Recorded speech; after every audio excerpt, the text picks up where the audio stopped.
Hello and welcome back to the third instalment of Lockdown Crafts. I'm Esther, the artist in residence from East Kent Schools Together, and this is Matt, my husband. Hello. This is Matt, and I've roped him into helping me today. This week I'm going to look at what you can do with an old pair of jeans. I've got some old jeans here, and because I can't go to the charity shop, I'm going to make some stuff out of them. So I've been really inspired by the Japanese technique of Boro stitching. The Japanese craft of Boro is essentially joining together and repurposing old bits of fabric to make something new and brilliant. Last year, East Kent Schools Together and I made a project called Rearranging Deck Chairs, which utilised this idea of Boro and of visible repairing and stitching into old fabrics. Behind me, I've made this organiser out of old pockets of jeans and a few other scraps I have in the house.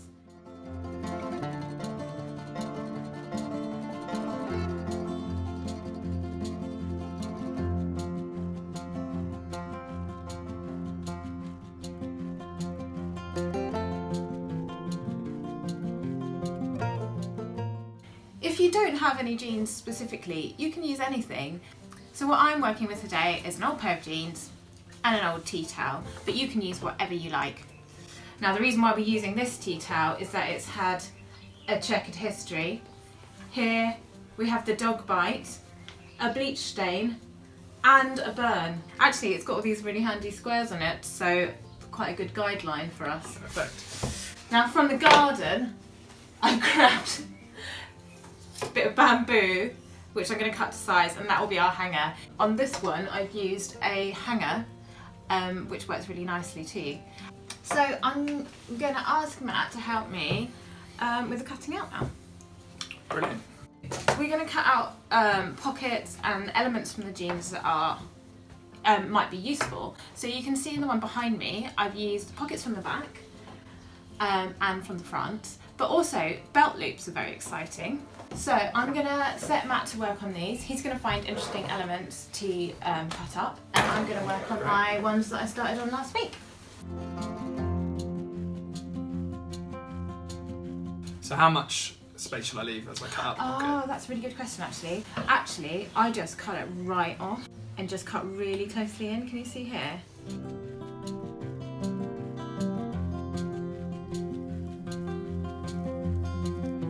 One good thing to remember about jeans is that on one side they're a completely different colour to the front side. One of the reasons why I'm cutting up these jeans is that I've realised in lockdown that I never want to wear another pair of skinny jeans ever again. I'm through. If I can't binge watch some telly in it comfortably, then I'm not interested. In my painting at the moment, I've got some massive preoccupation with sort of indigo, turquoise and orange as a colour combination, so it actually works quite well. Oh, I'm going to do some of the bag as well.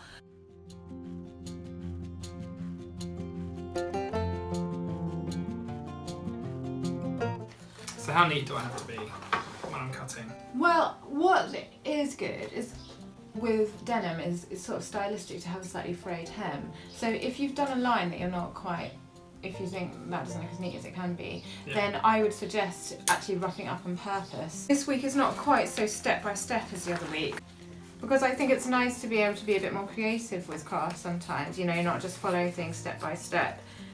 You're actually making some of your own creative decisions. And because, you know, you might have a completely different colour pair of jeans or not have jeans at all, I want you to feel free to design in the way that you like.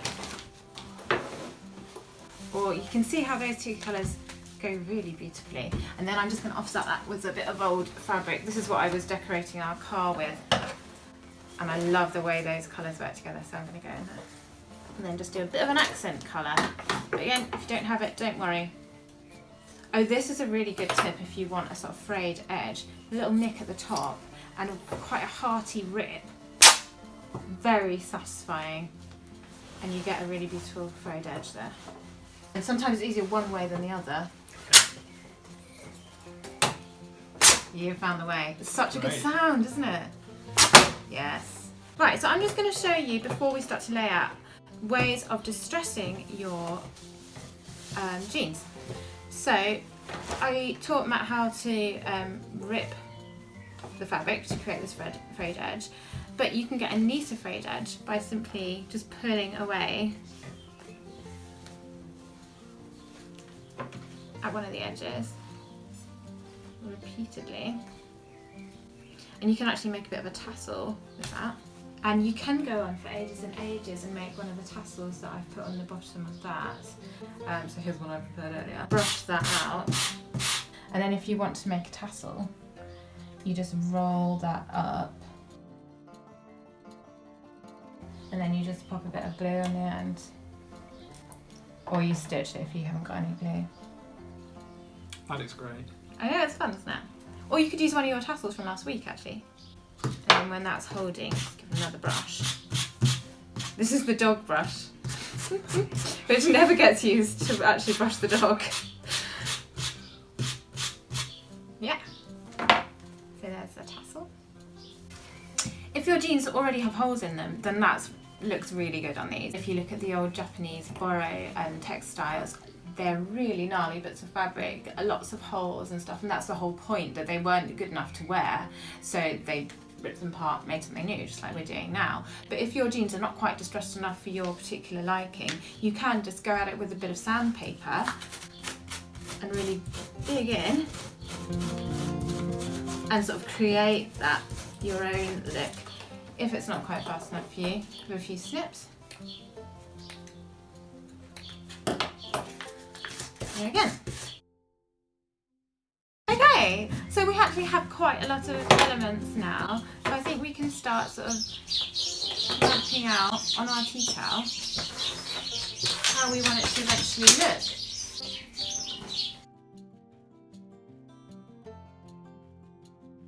So when we lay out, what is important is that we leave maybe a sort of 10 centimetre gap at the top, and that's where we're going to fold it over our stick or our hanger or whatever you're putting it on. So there's no point in spending time stitching on that because it will be wasted. So I'm just going to fold that behind so we don't even consider it. And now we can start laying out. Think about it like a collage, I suppose, where you're layering stuff up behind and in front and things. So we want to think design-wise about what will sort of balance. So if you put a big thing in this corner, then it's quite good to balance it out with a big thing in that corner.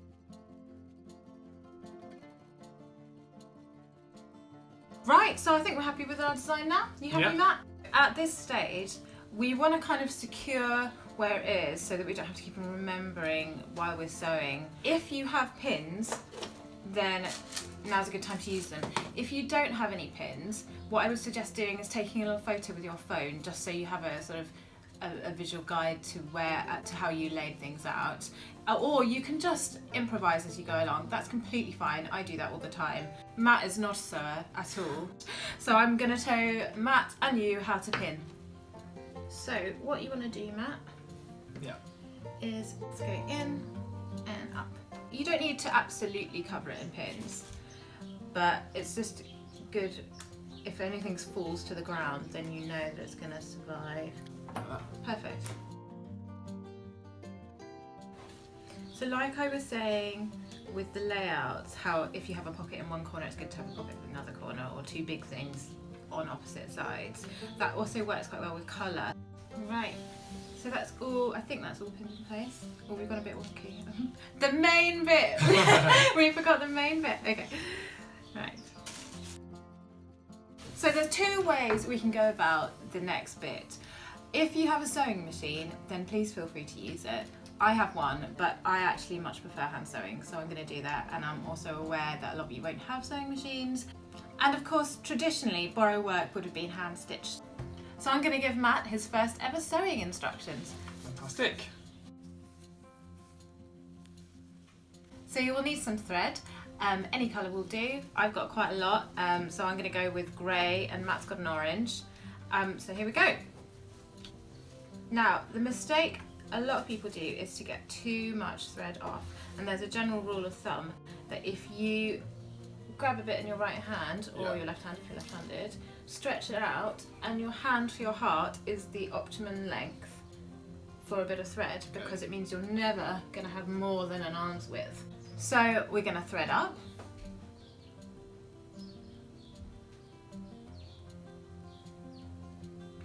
And pull through. Maybe leave a 10 centimetre tail. Perfect. Now, you can use whatever technique you like to tie a knot at the end, but this is what I do. I just wind it around my left hand index finger, twizzle it, and give it a pull. Well done. I'm going to start on the pocket. I'm going to start here, on the edge bit. So what we want to do, first of all, is leave our knot at the back of the piece. Yeah. Because I don't want it showing the front. So you come up behind where you want to start. Okay. Okay. Then we're going to come up. Yeah. Wonderful. And then down. And how long a stitch? Whatever you like. So you can do quite big chunky stitches if you like, or little neat ones. This is the most basic form of embroidery from which all stitches are made. In English we call it running stitch, and in Japanese they call it sashiko, which means little stabs. If you are on a machine, do be mindful of the very thick parts of the denim, because you can break a needle. And as you go, you can remove the pins. I think people can get quite stressed about stitching because it seems like a sort of elusive skill that only very talented Victorian women can do. But it's really as simple as going in and out of something. And I think that's why it's a craft that I keep coming back to all the time, especially in times like this when we are feeling a little bit anxious, because it's something about that very repetitive, very simple task that is quite, dare I say, mindful and extremely relaxing once you've got the basics. So how do I know when I'm running out of thread? You know when you're running out of thread when you've noticed that your tail is kind of catching up with the bit that you're working with. So a good rule of thumb is to go about the length of your tail, I would say. Okay, so I've sewn around my pocket now. So what I want to do now is show you how to knot off at the back of your work. So if you come into the reverse, what I do is I go into the next stitch below, pull it through until it's almost through, and you can see I've got a bit of a loop there, and then I post my needle through that little loop and give it a tug, and then I do it again. Post it through, find the loop, go through the loop, and give it a tug. And giving it a tug just lets you know that it's not all going to gather up and that you've tied a good secure knot. And then I'm going to clip that off. So I think I'm going to grab a cup of tea and sew around all these, and I'll be back with you in a minute.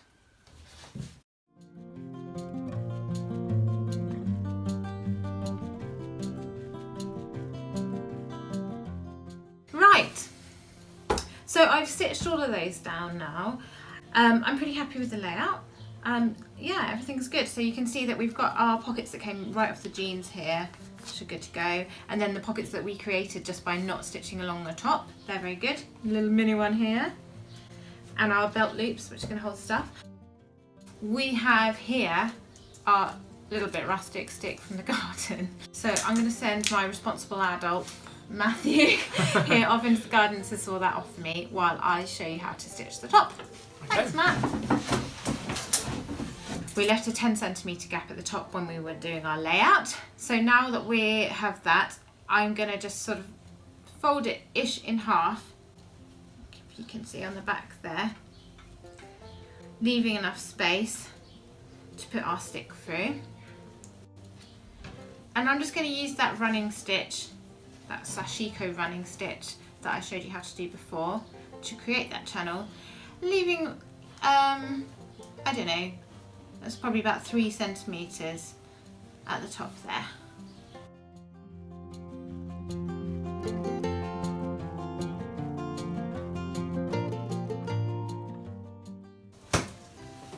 Sounds like Matt's done. And I'm going to do 2 rows, and this is for a couple of reasons. Firstly, it just strengthens it, so if you want to hang anything very heavy on it, it's just going to give it more support. But also it works design-wise, because in a lot of jeans you can see that you've got this double row here and here and here, and we're kind of emulating that. So I'm going to go ahead and do that on the other side.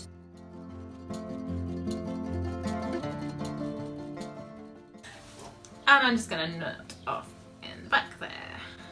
I'm going to go through once and twice and clip off.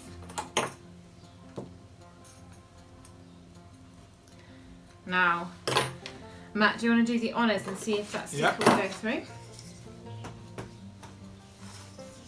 Success! When you've finished, you can just attach a bit of string to either side and use that as the hanger. Mm-hmm. So you could absolutely finish there if you like to. It's a completely functioning piece now. I mean, you can see here our pockets work, and that would be absolutely fine. But because it's half term and you might have some more time on your hands, you might want to work into it and develop the design a little bit.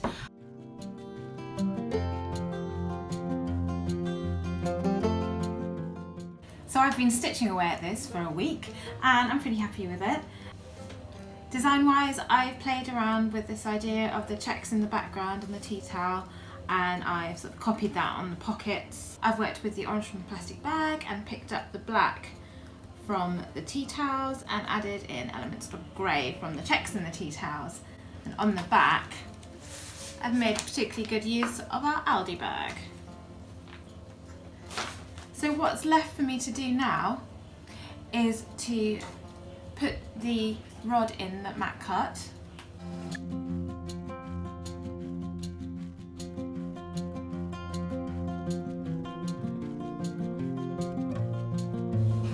And there you go, it's ready to hang.